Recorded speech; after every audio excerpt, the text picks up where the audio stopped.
84 कोस यात्रा क्यों होती है? यशोदा मैया और नंद बाबा ने सवरे दई देवता मनाए। तो नंद बाबा यशोदा मैया के जब तक लाला नाए भयो, तो यशोदा मैया नंद बाबा ने सबरे देवतान को जाय करके प्रणाम करी। जगन्नाथ जी को प्रणाम कियो, बद्रीनाथ जी को प्रणाम कियो, गंगोत्री, यमुनोत्री, केदारनाथ, सब जगह प्रणाम कियो। जो जो देवता उनको बताते गए सब जगह जाके प्रणाम करते। और प्रणाम करके कहा मांगते, हमें बालक नाए चाहिए, हमें लाला नाए चाहिए। तो अरे नंद बाबा की 9 लाख गैया हैं, नंद बाबा के बाद उन गैयान की सेवा करवे वालों एक ग्वारिया चाहिए। नंद बाबा के यहाँ इतने संत इतने भक्त आते रहे, नंद बाबा सब संतन की सेवा करें, इनके बाद संतन की सेवा करवे वालों एक सेवक चाहिए। सोचिए, पुत्र की कामना करते रहे, पर पुत्र कैसा चाहिए? गौ सेवक, संत सेवक, भक्त सेवक। तब तीर्थों में जाकर के प्रणाम किया और कहा कि एक लाला है गयो, तो हम वचन दे रहे हैं लाला के संग फिर से तीर्थ में आवेंगे। लोग बाग तीर्थों में जाके ऐसी बोल देते हैं ना मनोकामना, ऐसी नंद बाबा यशोदा मैया ने सब तीर्थन में मनोकामना करी कि एक लाला है जाए, गैयान को सेवक, संतन को सेवक, तो वह लाला के संग हम तीर्थ करवे आवेंगे। ठाकुर जी को जन्म भयो।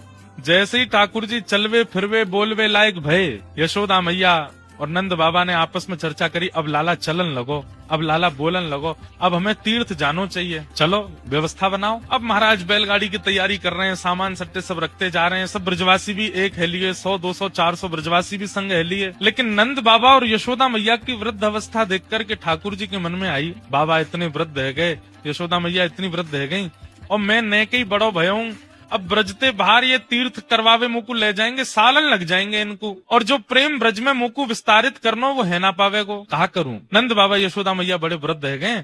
सवरे तीर्थन को ठाकुर जी ने यमुना तट पे बुलायो। ठाकुर जी तो भगवान है, सवरे तीर्थ आकर के खड़े है गए यमुना तट पे। आज्ञा करें भगवान, कहा करनो है? बोले भैया देखो हमारे अम्मा बाबा वृद्ध है गए, अब ये सब तीर्थन में जामेंगे, सालन लग जाएंगे, हमें 11 वर्ष ही ब्रज में रहनो है, आप सब 84 कोस में फैल जाओ, हमें ज्यादा दूर नहीं जानो पड़े, 84 कोस में ही सबरे तीर्थन के दर्शन, सबरे धामन के दर्शन हमको यही है, हमें और कहीं नहीं जानो पड़े। महाराज ऐसी स्थिति है गई, सारे तीर्थ 84 कोस में बैठ गए। अब तो छोटे छोटे तीर्थ जिनके नाम ही नहीं पता है वो भी आ गए लाइन में, बोले हम भी ब्रज में आवेंगे, हमें स्थान दो, हम भी विराजमान होंगे। और उस भाव से भारत वर्ष के सारे तीर्थ 84 कोस में विराजमान हो गए। और फिर नंद बाबा यशोदा मैया के साथ लाला 84 कोस ब्रज यात्रा पर गए। तब से ये नियम है हमारे ब्रज में, ये अभी कार्तिक का महीना चल रहा है, अभी 84 कोस यात्रा चल रही होगी,